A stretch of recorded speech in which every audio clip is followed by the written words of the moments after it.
Hey guys, so I denied a little bit about doing this process, but I thought it might be quite interesting. Some people are quite interested in watching stuff being inked, so I thought, all right, I'll do some inking. I'll do some live inking in real time.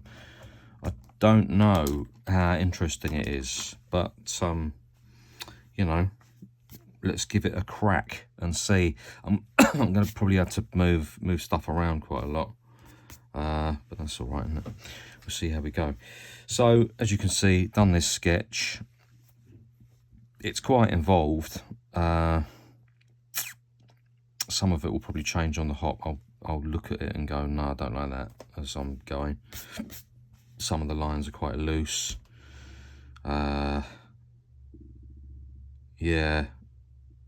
I'll tell you what, I should just crack on really, shouldn't I? Should just crack on. Yeah, so normally what I would do, I'm going straight in, by the way, with a Pigmographic 1 on this hand. The reason I'm doing that is because it's large. It's a big one. It's a big part of the drawing, and I know that the lines can be quite thick, so I can go straight in with a thicker pen. Normally what I would do, and you'll see me do it in a minute on other stuff, is I'll go in with a 0.4 first of all, and just get the measure of the line first. I'll lay down the line first. See, that's about as thick as the line weight as I want to go on this whole piece. I don't want to go any thicker than that, really. So I'm going in with a 0.4 now. Can't speak, flipping it, come on. This is what I'm using for these fine lines. And I'm just going to tidy up these lines there. Make sure they're nice and tight. So, where should I start? You see, always on this kind of stuff, you kind of go, where am I going to start here? Well, I'll start in the foreground. This big arrow here, for instance, this is in the foreground. So I'll lay it down like this with this 0.4. Just lay it down, get a measure of the line, and when it's in, which it will be in a second, here we go. Just get a little, put a tiny bit of 3D on this as well, just the tiniest bit of 3D, just because I thought it was a bit more effective if I did.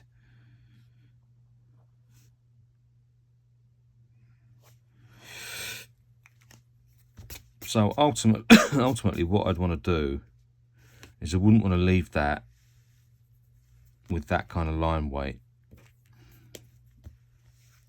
So I'd go around the edge with the Pigmographic 1. Notice that I go around the edge of the 3D, not inside the 3D. That line tapers, so we let that taper.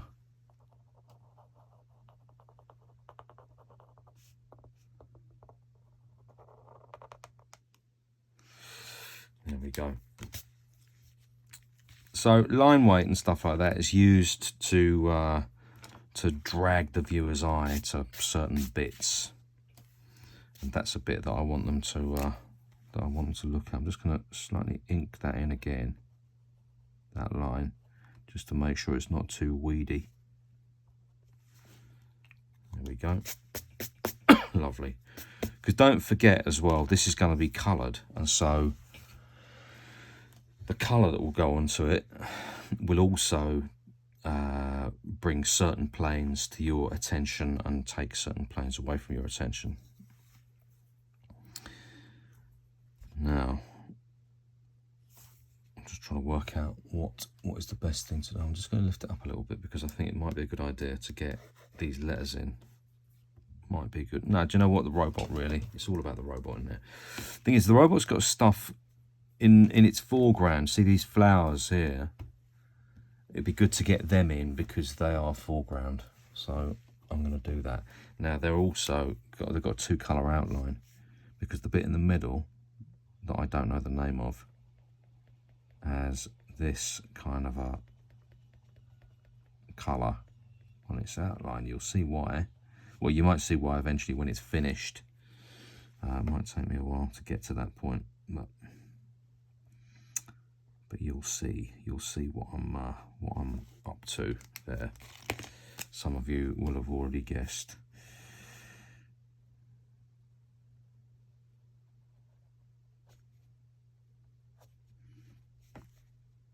I used to love doing like cartoon flowers and stuff, and I haven't really done any in ages.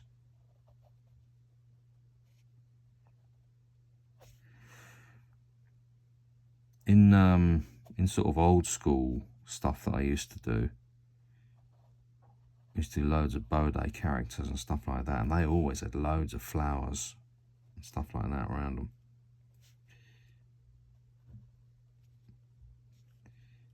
Yeah, not done any for ages. So I thought I'd take us back to nature with this one. See, some of these lines are really loose, so I've got to give it some thought really when I start to ink in. This is normally why I don't really ink live, because I do require a bit of concentration.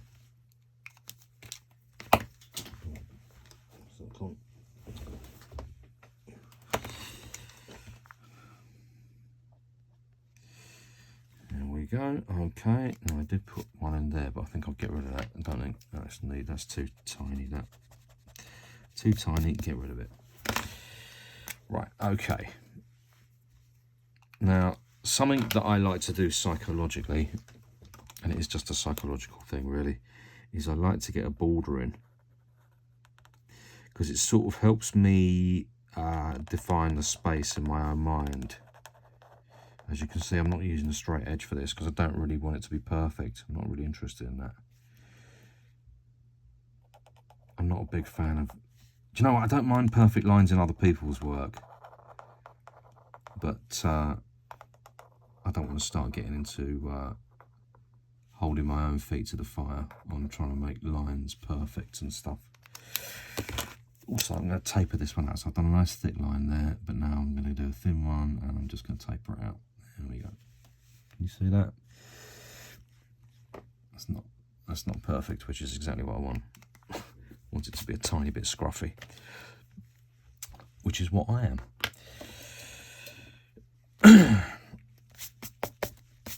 There we go.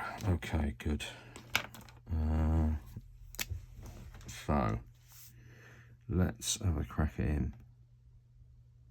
Now, it could be when I'm doing inking of this kind that I will decide after I've got all these lines in which lines I want to increase the weight of.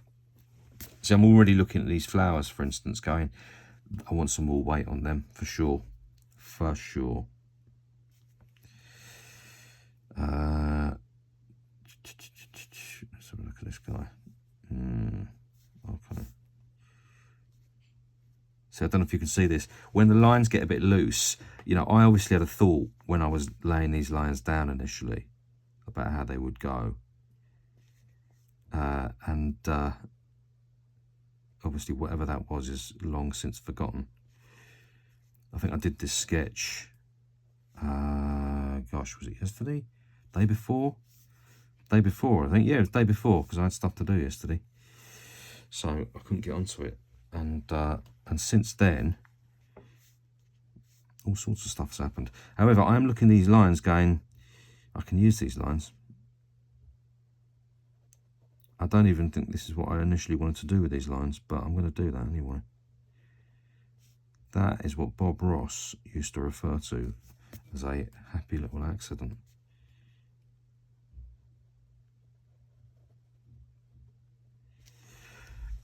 Don't need to worry too much about this down here because this is sort of what you might call peripheral detail, which is stuff that it needs to be in place because the viewer is going to look at it fleetingly, but there's not going to be any concentration on this kind of stuff. You've just got to get the angles roughly right, you know, and then you're safe.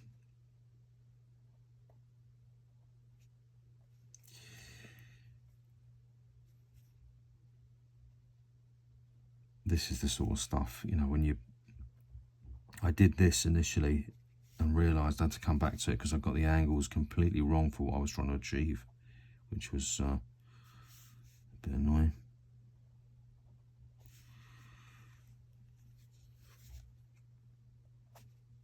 I use all kinds of cheats when I'm doing stuff. Some of you may have noticed before. Like I'm doing an overlapping line there and I'm not going to join it up. It's sort of, you know, it's for you as a viewer to clock and kind of go, oh look, he's done something there. But for me, you know, yeah, I don't care. That's all part of it for me.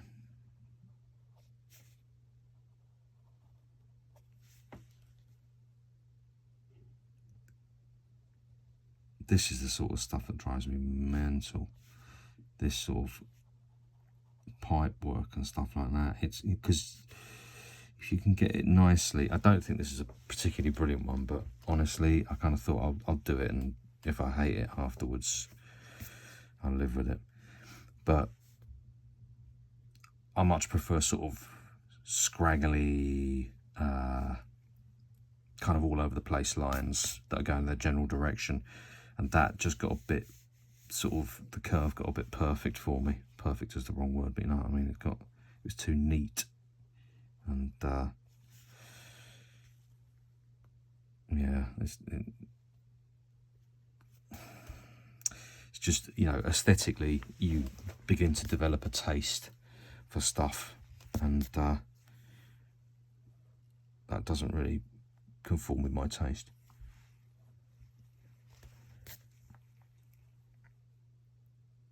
Okay, this is slightly tricky. I know the angle is not always good, by the way. I do my best here, but I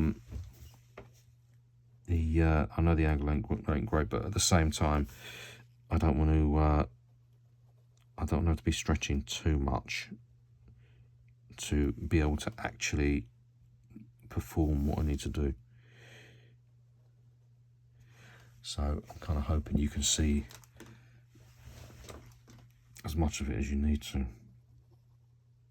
I've slightly angled it, but I'm probably not. Also, if I angle it too much, it just distorts the artwork. So, and I know the lighting is not perfect, but we do what we can, right? What I'll do is I'll do probably about half an hour of this, and then you'll probably be bored rigid, and so I'll do time-lapse after that.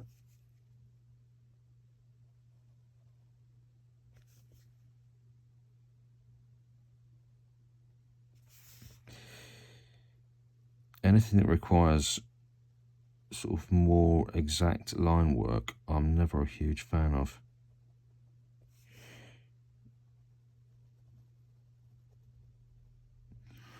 Just because I like to keep stuff loose, you know.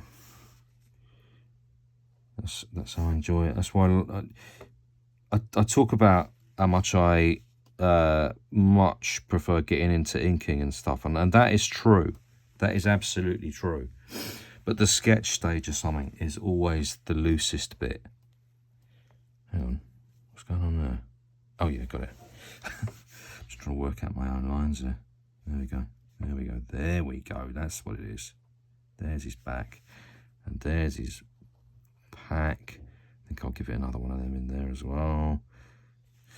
Doesn't hurt. And good, yeah, got it. Again, this is the perils of when you do a sketch and then leave it for a couple of days because you've got other stuff to do, and then you come back to it and go, what was I thinking there? This gun's going to be quite hard work, I think. That's going to be tricky to remember what I was about there.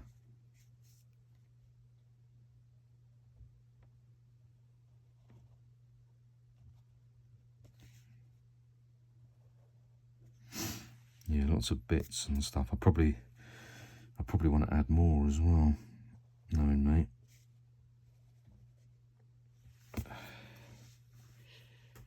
Okay, so I should put that line in so I don't forget it there. Good, good, good, good. All right, we're on track. What's happening down there? Oh yes, okay, I know what that is. That's all right.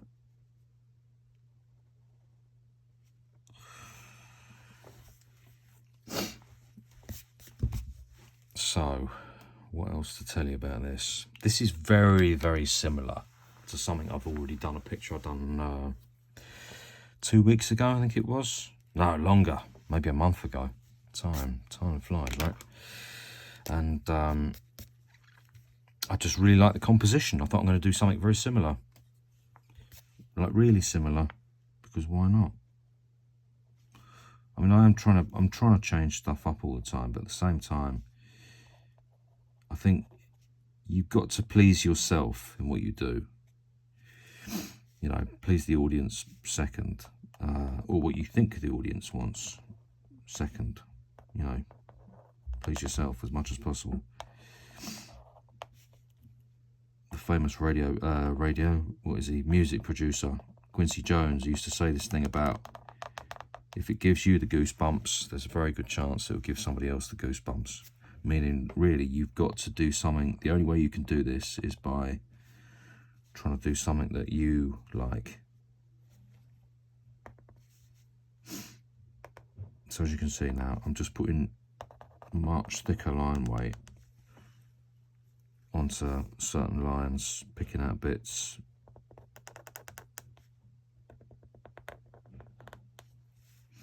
There was a great Spanish artist called Carlos Ezquerra who would draw Strontium Dog for 2000 AD. And he used to have a really unique kind of crenellated style he used to do. He used to put big, heavy, black crenellated lines round the characters that he wanted you to look at. It was great technique. God, he was a good artist. He's dead now, so died quite recently. Really great artist. I think he inspired a lot of us from the 1980s, you know. Another artist who died recently, Ian Gibson, who did Halo Jones, and again, you know, we were really inspired. A lot of early graphers inspired by Ian Gibson's Halo Jones. He had an amazing knack for being able to draw fit women. Just really, really good at it. Oh god, I strayed a bit there. I never really mind if I do something like this. I never really mind, because you can always do something with that. Bit of bubble, bit of crackle, bit of something. You don't need to worry about that. You know, I think people get far too hung up on mistakes. I made a mistake, you know. If it's a chronic mistake, then you can always white it out or something. But odds are, I mean, a lot of the time I just don't bother, to be honest, because what I've learned over the years is that mistakes are what create your style. Honestly, things you never even meant to do. Right, where are we going with this? What now? See, I don't want to be going over lots of different lines, all putting them really heavy weight on them. You know, that's not what I'm after at all. So I've got to carefully work it out. but I do it quite intuitively, as you can see.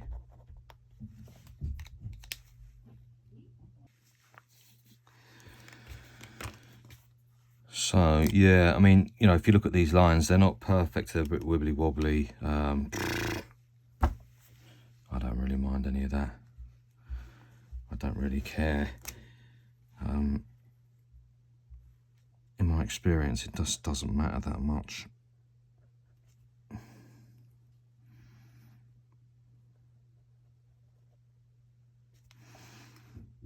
Give the general idea of neatness, you know. Some people say to me, wow, your work is so tight, it's so beautiful and neat. I'm like, mate, take a closer look. Nice of you to say, but you know, it's not nearly as neat as you think it is. Nor does it need to be.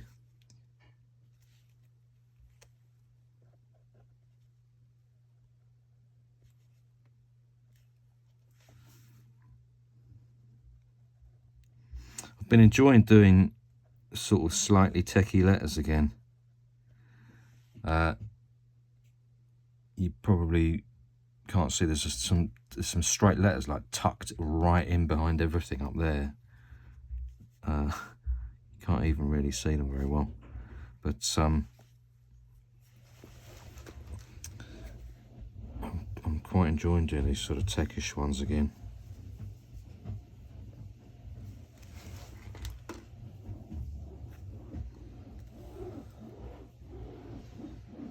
Yeah, I always kind of think you've got to push the envelope every so often when you're doing your letters. You've got to do something which changes stuff up a bit.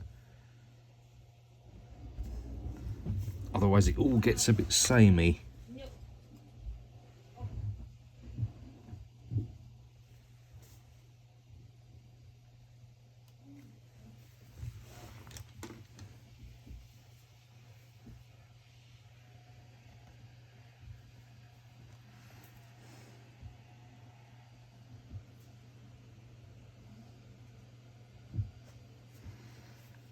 Yeah, I really need to get the bottom border on there because this is really bothering me now.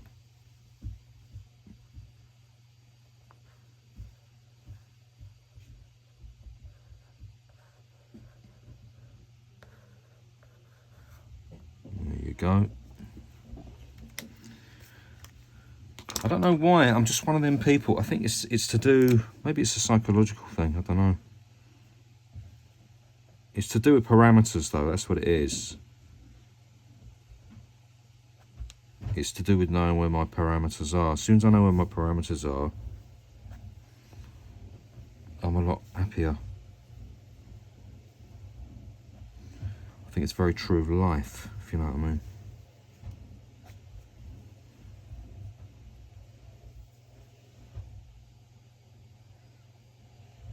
Now, I've not done an awful lot of detail down here, and the reason I haven't is because with colour, I'll just sort of, I'll do something with colour down here. So I don't want it to be lots of detail and stuff because it will just die, you know.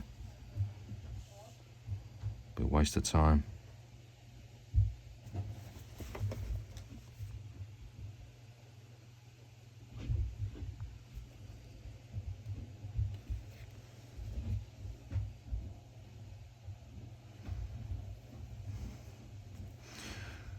Straight lines, I think, are my least favourite thing to do. I'm not a huge fan of the straight line. Oh look, you see what's happened here is I got rid of a line here and I never did anything to refill it. That's not great, is it? So I've got an unfinished arrow. What can I do here? Okay, that's fine. I'll do just. There we go. No, that is fine.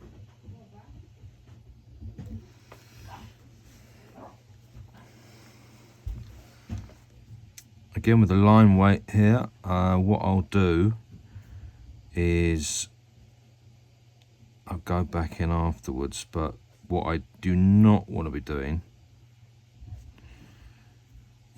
and you don't either, is you don't want to kill all the subtle detail that you've done in a fine line, in the fine line pen, in this one. What's better to do, really, if you can, is just, I mean, heavy ink as few lines as you can. That sounds like a very sort of general piece of advice, and it kind of is really, but as a good general rule, it's one to remember.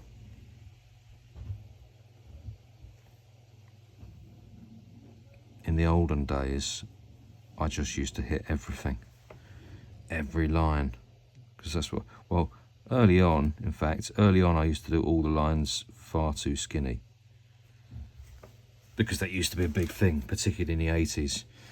We used to do all our lines really, really skinny, and it was all about skinny lines. We were obsessed with skinny lines. And then there used to be more of a thing about fat lines, and then I did all my lines fat. It was like all or nothing the whole time, you know. Everything, nothing, everything, nothing. And the fat line thing particularly really, really doesn't work if you do all your lines fat. It just absolutely destroys your work. Just kills it. Kills all the details. So you can see what I'm doing now. I'm going around the edge. Where is the edge to that? I think it's about there. Just going around the edge of all them letters.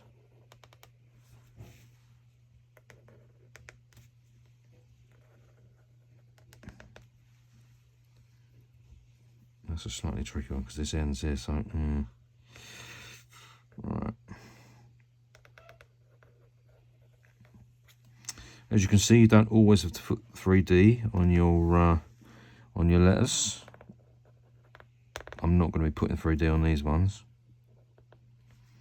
I think some people sort of think it's the law to do it. People have said to me, yeah, but where's your 3D? I'm not using it. Yeah, but you've got to. No, you don't. No, you don't.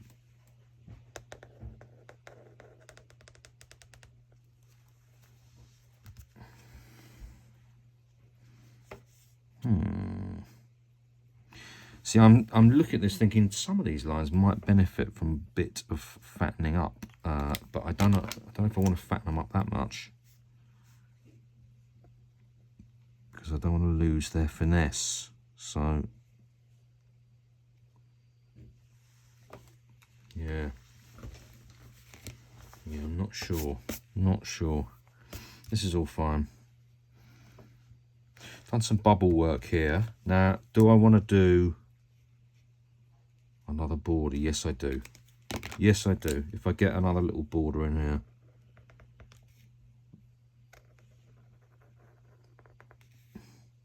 See, what's nice as well is you've got stuff tucked inside the board. I'm going to kill it here as well. I'm not going to run it up there. I'm going to kill the border down there. There you go, just tapers out. What's nice is that there's stuff overlapping it and there's stuff tucked inside it. Comic artists use the same technique. And they use it very specifically to sort of bring out certain elements.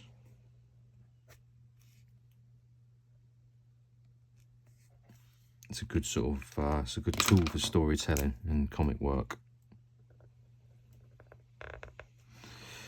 I just do it for effect, because obviously I'm not telling a story in my with my illustration. See, I'm looking at this thinking, yeah, that definitely needs something. That definitely needs a fat line on it.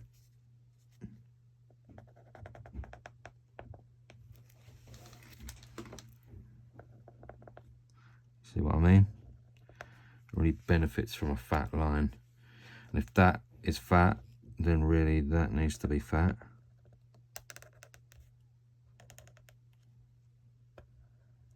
Because I've not gone for the 3D, so I need to do something else.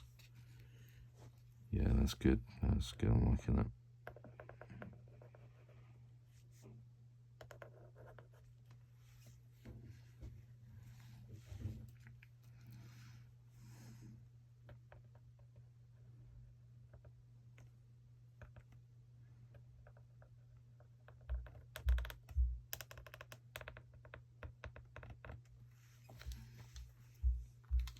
Yeah, that's enough there. That's enough. I'll just tidy up some of them lines.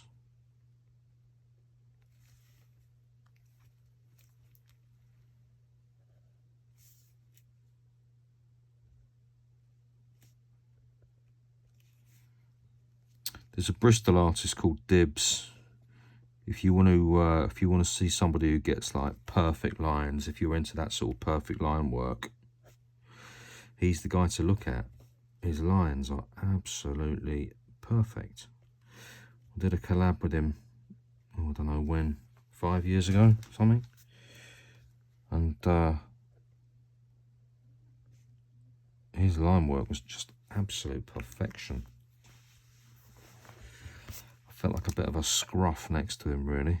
But nice contrast, you know. Nice style, his style.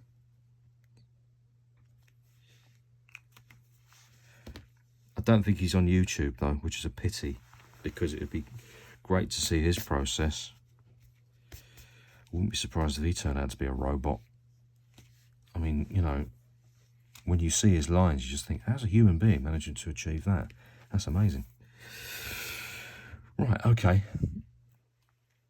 I think you've probably seen me do enough of this. I can't imagine this is very riveting. So what I'm going to do, I'm going to switch to time-lapse and do the rest in time-lapse.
paint, my battery gave up just as I was coming to the end of doing the thing, so all I had to do really was put the highlights on letters, highlights on bits and pieces, just bits of white really, bits of white on the robot and all that, tiny bits of highlight, and that's it really. That's it from start to finish. Nothing more to say about that really. I'm quite pleased with that actually. I'm quite liking that at the moment. I'm liking it. I'll tell you what I'm liking about it is that I didn't intend to put any green on this, and it was a massive gamble. I suddenly thought it'd be nice if them daisies had stalks, some of them, or you could hint at the stalks or something. And I thought, oh no, I'll put some stalks on. So I did some stalks, and I thought I'm going to run like the stalks over the letters. And I thought that could go really badly wrong, and if it looks awful, there's nothing I can do to fix it, because I'm going to do it in Posca, which is paint marker. I'm going to lay paint over the top. So there'll be nothing I can do to fix it if it goes wrong. But sometimes you just got to take the risk. And this risk really paid off, because in the end, what I've done, I've contrasted it with all the green at the top of the foliage and stuff. And I really love it. I really, really like it. And I would not have put those colours together normally. I'd have kept it to like a grey, an orange and a purple, and that would have been it. And I'm really pleased with the contrast of putting the green in there as well. I really like it. Hope you do too. Let me know. Let me know in the comments what you think of that. If you think it's a neat cop or not. I think it's all right. I think it's all right. I think it works nicely. But anyway, you be the judge. I'll see you on the next one.